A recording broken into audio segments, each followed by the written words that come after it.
Good evening and welcome to Poland Daily. I'm Nicholas Richardson and this is the news. 3 Belarusian political prisoners, Irena Biernacka, Maria Tiszkowska and Anna Paniszewa, are now in Poland, the Foreign Affairs Ministry has announced. They were released as a result of Polish diplomatic pressure. Nevertheless, the country's authorities are still cracking down on democratic activists.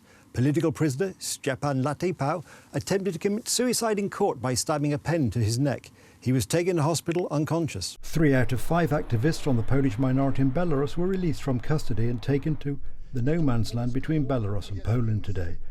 The activists of the Polish Union in Belarus were forced to leave by a combination of blackmail and pressure. On the 25th of May they crossed the border, and from that moment of crossing the border they have been under our care of the Republic of Poland. It proves that there is lawlessness in Belarus because we know that for a period of time the activists, or leaders we could say of the Polish activist group, were in jail under accusations for which they could face up to 12 years in prison.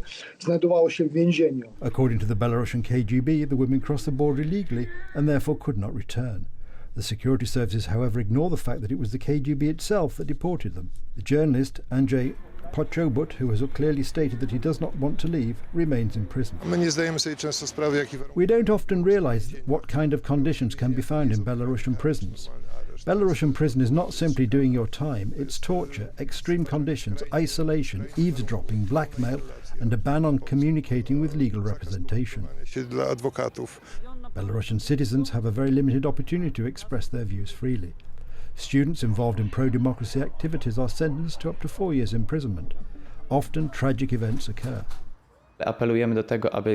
We appeal to every Belarusian citizen, student, to have the ability to continue his or her studies and to guarantee them a permit and to guarantee them basic living expenses. For Poland, Belarus is a very important country, a culturally and historically close neighbour.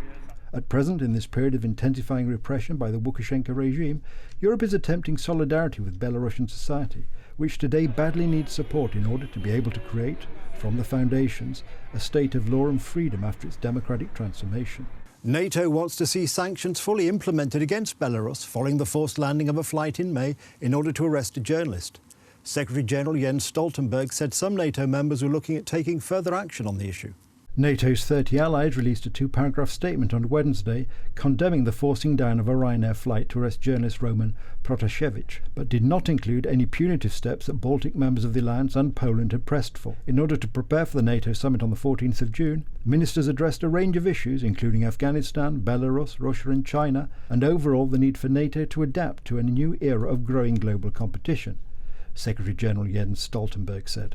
I think if you look at what's happened recently with the appalling, outrageous incident of the hijacking over Belarus, I think NATO members will be wanting to stand together in protest against what happened and to call for the release of Roman Protasevich and indeed his girlfriend from captivity in Belarus. But Jens, it's very, the standing together against threats from the East is very much part of your Vision 2030, isn't it?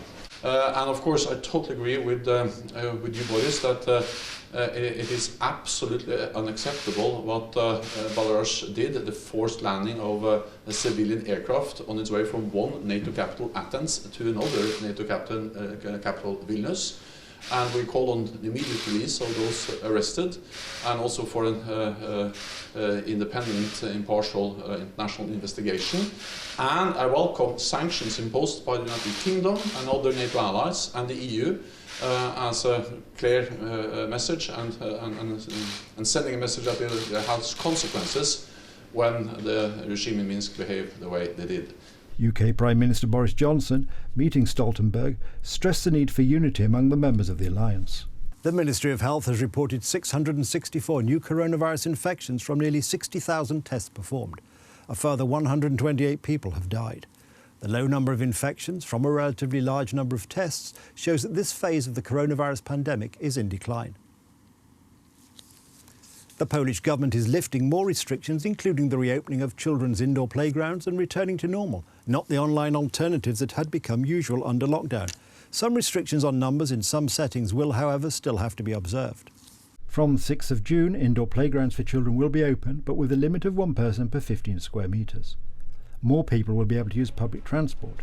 Buses, trams and trains may be filled to 75% capacity, but passengers and staff have to wear masks. It will also be possible to conduct fairs and exhibitions with a limit of one person per 15 square metres. The percentage of detected infections is 1 in 100 tests carried out, and it is indeed the lowest number during the entire pandemic.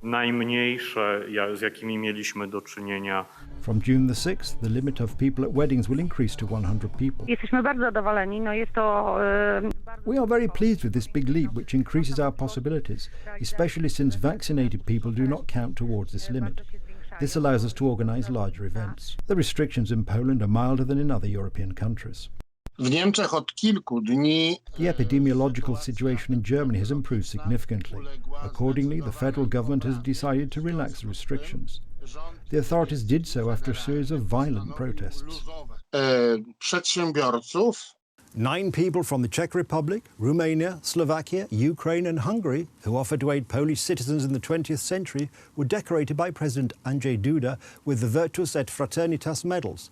Among those honoured were Petro and Maria Bazeluk, who saved many Poles during the Wolina massacre. To moment dużego wzruszenia dla mnie. I am very touched. This is an important moment for me. We can at least, in a symbolic way, thank those who were able to display virtue and brotherhood in the most difficult times. They did so despite fears, even though it might have been more convenient to hide and do nothing. Today we remember those who extended a helping hand to others.